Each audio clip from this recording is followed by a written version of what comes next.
Utilization in ESL Instruction and Programs by Allison Becerra, Lisa Marie Darty, and Nancy Tran. This case study will look at instructional media as a form of instructional design. First, we must define media. Media are replicable means, forms, or vehicles by which instruction is formatted, stored, and delivered to the learner, according to Chauvin, 1977. Traditionally, that is TVs, newspapers, and radio. But there is a new kind of media, social media, Facebook, Twitter, blog. When designing instruction with media, there is a selection process. Media transports the learning content to the learners. We found these 9 key factors that are influencing media selection. Since our case study deals with ESL learners, we had to define ESL, English as a Second Language. It is an instructional program for students whose dominant language is not English. This is not only for Spanish-speaking students, but also for speakers of Chinese, Arabic, Portuguese, German, Russian, and many other languages. Anyone whose native language is not English. In our study, we are dealing with 2 sets of English language learners. One is that of ESL students, and the other is that of ESL adult learners. Allison Becerra works with both special education students, ESL students, and she also works with ESL parents. Her district has a particularly high percentage of ESL students. She has 35 to 45% of ESL students in a population of only 190 students. The first group of English language learners were adult learners. Ms. Becerra works with this group, and one of the problems she encountered is that many of the ESL parents did not know how to operate a basic computer.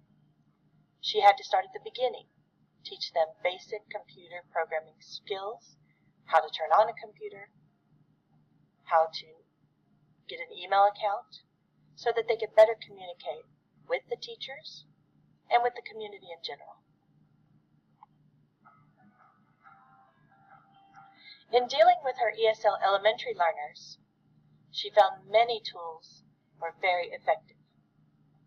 She used YouTube videos and online activities. The students particularly loved the Smartboard application. And these programs helped the students to understand English. It made the media more interactive, and the students were more engaged and more motivated. Ms. Becerra found that utilizing media for ESL adult learners and ESL student learners were effective means of meeting their educational objectives and goals. Looking at alternatives and solutions to continuing media utilization would include providing computers for the students and making them accessible in the classrooms, teaching basic skills of using computer and internet, especially to the adult learners, and also using some social media sites in teaching and learning, those that are effective to meet the objectives of the learner, not just media for media's sake. When you're working with ESL students, there are some really great tools that you can use right away with your computer. So the first thing I would do is, if you're working in the Chrome browser, I would go to the Chrome's web store and search for the Google Translate extension. If you search for it, this is what it would look like. It says Google Translate, and I've already added it to Chrome. What it is it's a button that's up here, and it does amazing things while you're working. So if your student is using the internet, let's say they're looking for a website. So let's say you give them the Colonial Williamsburg website, and they're having a hard time understanding what this says. They can click on the Google Translate, and it will open up this box, and I can change it to view this page in, and these are all the languages you can choose. I'm going to choose German for this example, and I can click Translate. Well, it turns my entire page into the German language. Now, in order to help improve English, you can hover over any word, and it will say that section in English, the original text.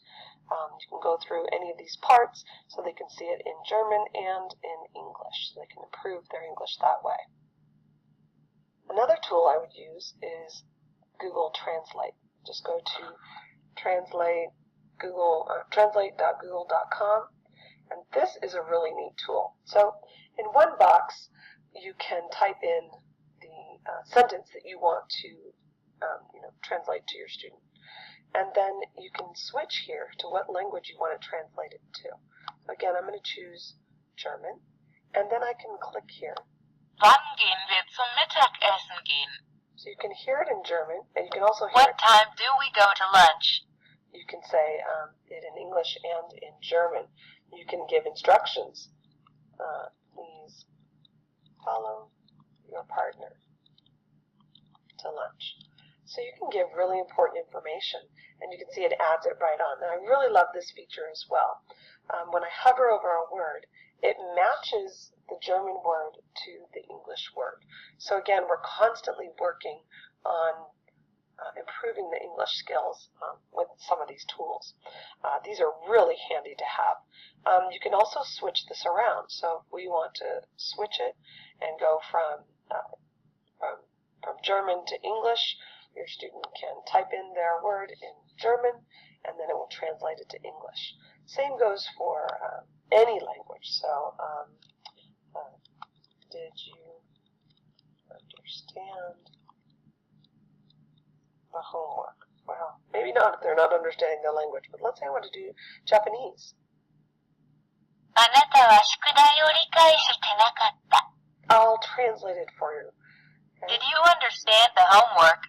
So you can use this in a lot of different ways. You can also use this to type in your sentence here, and you can copy and paste this and put it into an email, a letter, a Google document, and so you can give instructions really quickly to translate. Now here's my last and favorite way to use this. All I have to do is click this microphone and speak into this. We are having a fire drill. Please line up at the door.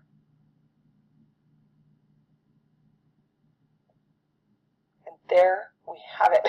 我々はドアにファイアードリルでお願いラインを抱えている。 Now I know you wouldn't translate that right then on the computer and sit there and wait, but you get the point. It can be really urgent, it can be really quick. You can also use this on your mobile device, which is kind of nice. So to be able to walk around and get your message out quickly. Please probably, just take the student when there's a fire drill. I wouldn't use that. I was just kind of kidding.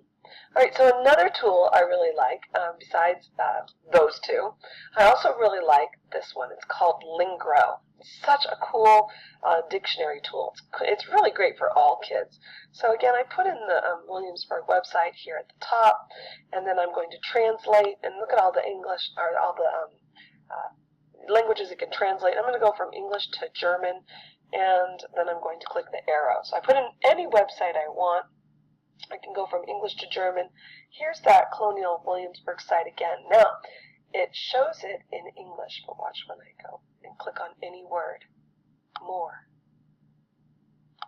More. Now, you're saying, well, that's in English. Well, here it is in German right here. So as they're going through and as they're looking, how to, some words, as they're, developing their English even with greater strength, they can be Hardware. hearing the word pronounced really, really well, plus they're seeing it in their home language. So this is really a great tool to have on, and you can just, go to the website Lingro, and it will just automatically put this over whatever website you're using. So let's say you have I was playing around with a Google document, and I had written this piece about my first day of school today. And I'm going to change it, the first day of school, and I wrote this paper, and because I'm using Google Translate, I can change it, and I can take this whole piece and I can put it into German. And so if I did this, it will take everything that I had just said and turn it into German. Think of the possibilities with this. Think of all the instruction you can put on a Google document, and then the student can translate it so they can understand.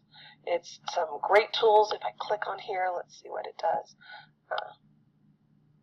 It will translate that into English back and forth, further developing their English. So I hope these tools get you off to a good start.